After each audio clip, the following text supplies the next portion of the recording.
नमस्कार, प्रभा साक्षी देख रहे हैं आप। आपके साथ मैं हूं अंकित सिंह। संसद के बजट सत्र का दूसरा चरण आज से शुरू हो चुका है।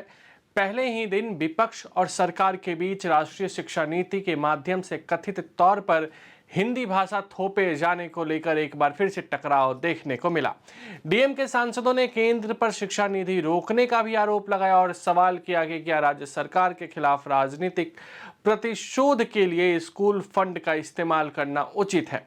केंद्रीय शिक्षा मंत्री धर्मेंद्र प्रधान ने हमले का जवाब दिया और विरोध करने वाले सदस्यों पर एनईपी पर देश को गुमराह करने का आरोप भी लगाया।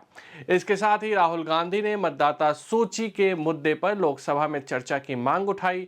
वहीं संसद के दोनों सदनों में आईसीसी चैंपियंस ट्रॉफी जीतने पर सोमवार को भारतीय क्रिकेट टीम को बधाई दी गई और भविष्य के मुकाबलों के लिए भी शुभकामनाएं दी गई। अब हम आपको लोकसभा की कार्यवाही के बारे में बताते हैं। लोकसभा में सोमवार को राष्ट्रीय शिक्षा नीति को लेकर डीएम के सदस्यों के हंगामे के कारण कार्यवाही आधे घंटे के लिए स्थगित करनी पड़ी। शिक्षा मंत्री धर्मेंद्र प्रधान ने विपक्षी दल पर तमिलनाडु के छात्रों के भविष्य के बर्बाद करने का आरोप लगाया। पीएम श्री योजना को लेकर डीएम के सांसद टी सुमति के पूरक प्रश्न पर शिक्षा मंत्री धर्मेंद्र प्रधान के जवाब के बाद डीएम के सदस्यों ने हंगामा शुरू कर दिया था। केंद्रीय शिक्षा मंत्री धर्मेंद्र प्रधान ने सोमवार को लोकसभा में डीएम के सदस्यों के विरोध के बाद अपने वक्तव्य के एक शब्द को वापस लिया और आसन ने भी इस शब्द को सदन की कार्यवाही से हटाने का निर्देश दिया। लोकसभा में नेता प्रतिपक्ष राहुल गांधी ने विभिन्न राज्यों के मतदाता सूचियों में कथित गड़बड़ी का मुद्दा सदन में उठाया और इस पर सदन में चर्चा की मांग की। सदन में शून्यकाल के दौरान राहुल गांधी ने कहा कि महाराष्ट्र और कुछ अन्य राज्यों में मतदाता सूचियों को लेकर सवाल उठे हैं।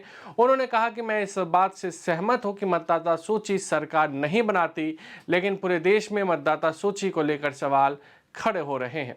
कांग्रेस के कई सदस्यों ने केरल में आशा कार्यकर्ताओं के आंदोलन का विषय सोमवार को लोकसभा में उठाया और केंद्र सरकार से आग्रह किया कि बैठक बुलाकर मामले का समाधान किया जाए। कांग्रेस नेता केसी वेणुगोपाल, शशि थरूर, वीके श्रीकंदन और शफी परमिल ने शून्यकाल में इस मुद्दे को उठाया।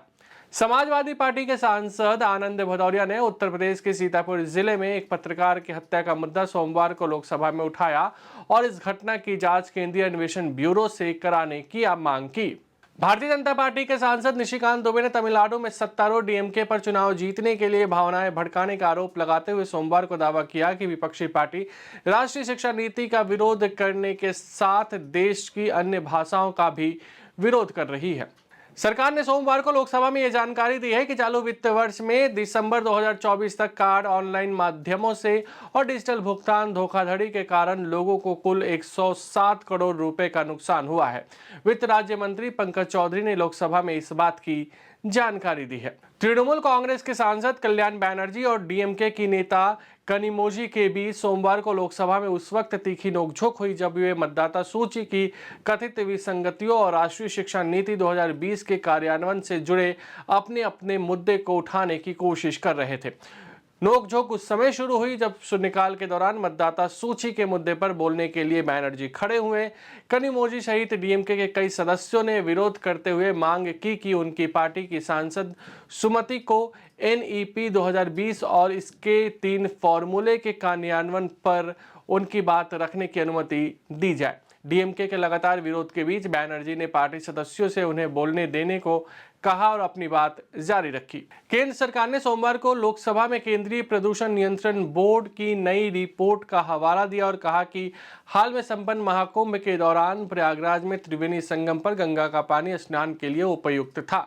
इस बात की जानकारी केंद्रीय मंत्री भूपेंद्र यादव ने दी। भारतीय जनता पार्टी के सांसद मनोज तिवारी ने सोमवार को लोकसभा में सरकार से राजधानी दिल्ली में एक पूर्वांचल भवन बनाए जाने की मांग की। शून्यकाल में इस मुद्दे को उठाते हुए तिवारी ने दावा किया कि दिल्ली में करीब 45% आबादी पूर्वांचल मूल के लोगों की है और दिल्ली के विकास में इनका बड़ा योगदान है। राज्यसभा की कार्यवाही। विपक्षी दलों ने मतदाता सूची में कथित हेराफेरी और लोकसभा सीटों के परिसीमन के मुद्दे पर सोमवार को राज्यसभा में हंगामा किया और आसन की ओर इन मुद्दों पर कार्यस्थगन नियम के तहत चर्चा कराए जाने की मांग खारिज किए जाने के बाद उच्च सदन से वॉकआउट भी कर दिया। सदन के नेता और केंद्रीय मंत्री जेपी नड्डा ने विपक्षी सदस्यों के इस व्यवहार की निंदा की और आसन से आग्रह किया कि वह नेता प्रतिपक्ष सहित सभी सदस्यों को रिफ्रेशर कोर्स करवाएं। राज्यसभा में सोमवार को सदस्यों ने सोशल मीडिया मंचों के बढ़ते दुरुपयोग, साइबर अपराधों और बैंक धोखाधड़ी तथा अंधविश्वास के कारण समाज में हो रही घटनाओं के बढ़ते मामलों पर चिंता जताई और इनके समाधान के लिए सरकार को कड़े और प्रभावी कदम उठाने की मांग की। भारतीय जनता पार्टी के संजय सेठ शून्यकाल में साइबर अपराधों और बैंक धोखाधड़ी के बढ़ते मामलों पर चिंता जताई और इस तरह की धोखाधड़ी से निपटने के लिए फास्ट ट्रैक अदालत के गठन की भी मांग की। नागरिक उड्डयन मंत्री के राम मोहन नायडू ने सोमवार को कहा कि भारत में विमानों और इनके कलपुर्जों के निर्माण के लिए आवश्यक नीतियां हैं तथा सरकार क्षेत्रीय परिवहन विमान बनाने के लिए एक विशेष प्रयोजन इकाई स्थापित करने की प्रक्रिया में है। राज्यसभा में कांग्रेस के एक सदस्य ने सोमवार को रेलवे में कोई पारदर्शिता नहीं होने का दावा करते हुए कहा कि यदि रेलवे को विकसित कर आगे बढ़ाना है तो रेलवे बोर्ड को भी स्वायत्तता देनी पड़ेगी।